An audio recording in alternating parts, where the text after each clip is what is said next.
Quand le livre de Moody est paru,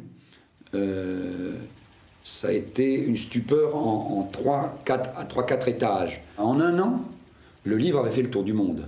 Enfin, il était en voie de traduction dans une trentaine de langues, etc. Tout d'un coup, il s'est dit, mais je suis complètement cinglé. Je viens de lancer sur le marché mondial un livre qui dit que c'est génial de mourir. Même si j'ai pris des précautions pour dire on n'en sait rien, ces gens-là ne sont pas morts, etc., il n'empêche que c'est forcément la conclusion que les gens vont en tirer, et donc il va y avoir des suicides en masse. Je suis un fou criminel, on va me traîner devant les tribunaux, etc. Et à ce moment-là, Moody a été pris d'une panique. C'est horrible. Les gens vont lire cela et ils vont se suicider. Cela va déclencher une vague de suicides. Et c'était une perspective à laquelle je n'avais vraiment pas pensé.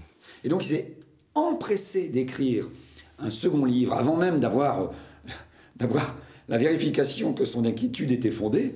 Il s'est empressé d'écrire un second livre qui s'appelle « Réflexions sur la vie après la vie », où il dit, mais attention, est-ce que vous avez bien lu ce que disent les gens qui ont vécu cette expérience? La leçon numéro 1 qu'il faudrait tirer sur un plan moral, éthique, de vie entre nous, de la NDE, c'est que la vie est formidable, qu'il faut faire attention à chaque petit détail de ici et maintenant, et se foutre des apparences.